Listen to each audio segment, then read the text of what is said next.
conventional wisdom can get you caught in a bad spot sometimes.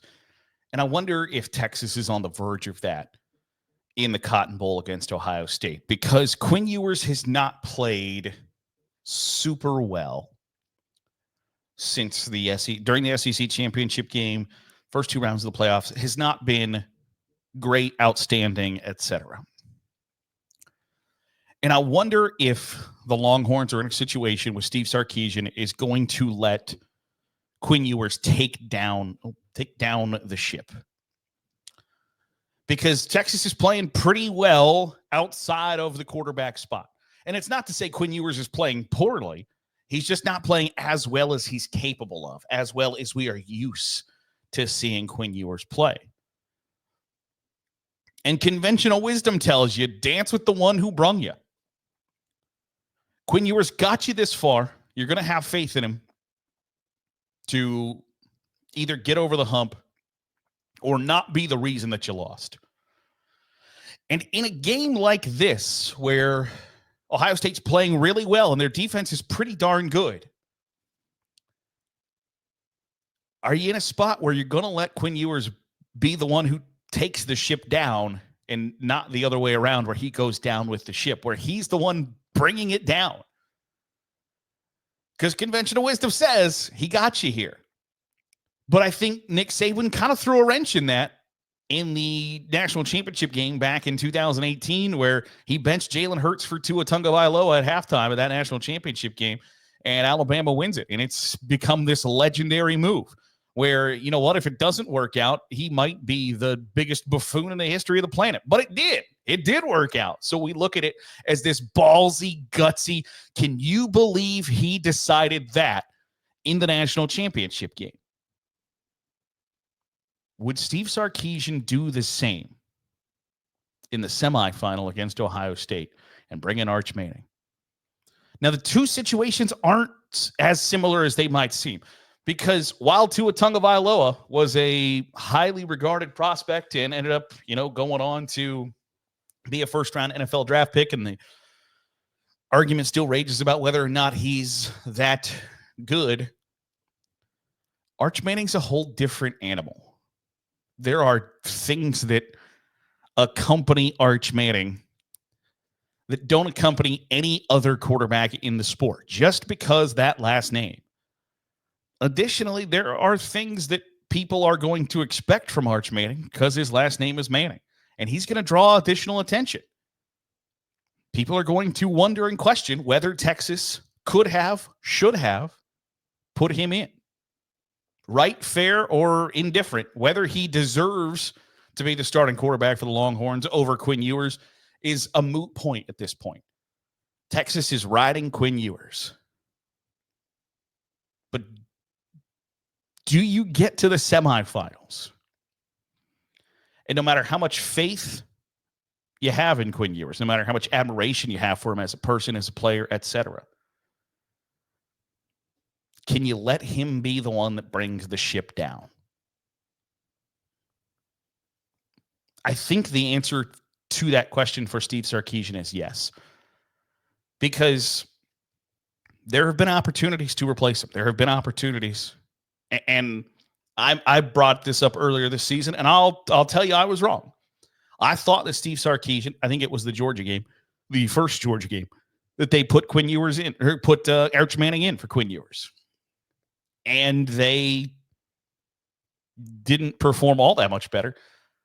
But I thought, that's a bad decision, man. You're going to start, you're going to unintentionally start a quarterback controversy, which I don't think you're going to want to do, because you're going to have to answer questions about this for the rest of the season. That anytime, the first time Quinn Ewers throws a bad pass or forces a turnover, and even if they just go 3-and-out back-to-back drives, there's going to be calls and questions about Arch Manning. And that didn't necessarily happen. So kudos to Steve Sarkisian for being smarter than I am.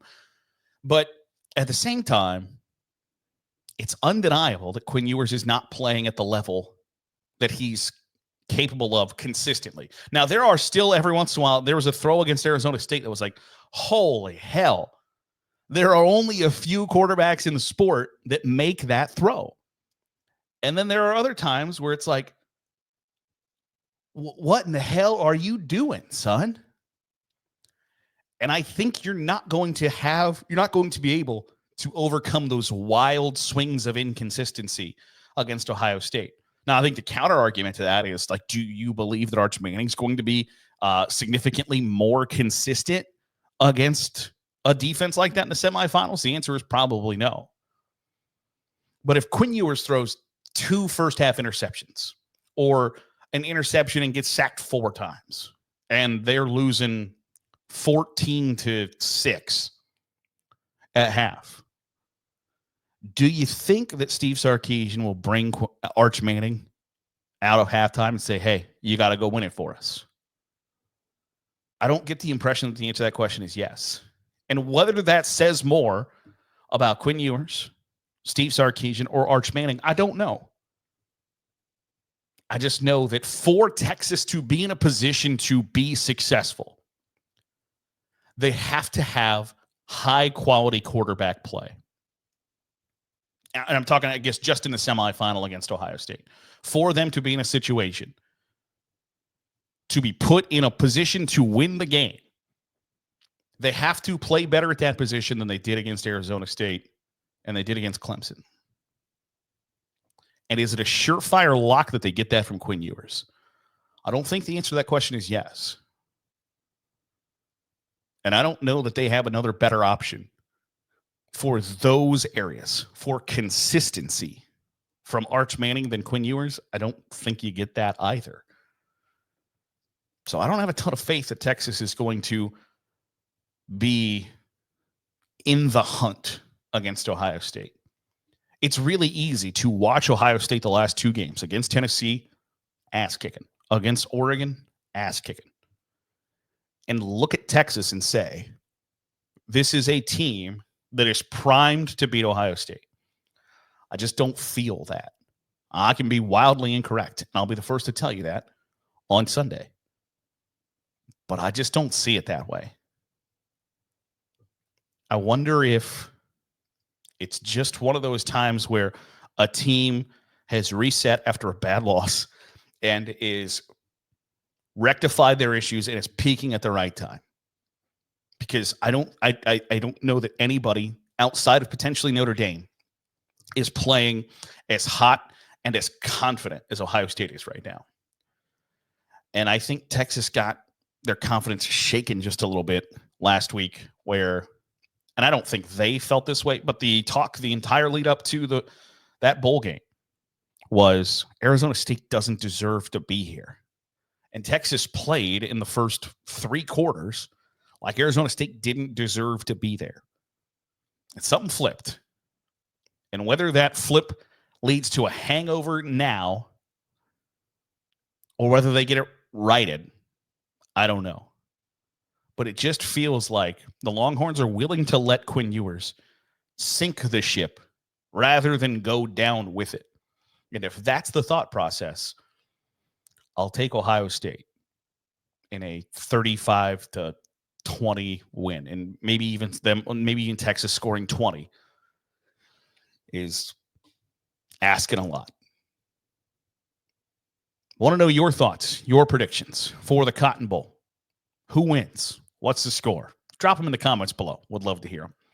That'll do it for today's episode of the Daily Huddle. Appreciate you making us a part of your day, however it is, wherever it is you're doing so. If you're watching on YouTube, hit the subscribe button. Make sure you're getting all the great college football content we're pumping out. If you're listening on the podcast feed, drop a 5-star review. Goes a long way in helping out the channel. I'll see you Sunday for another episode of the Daily Huddle.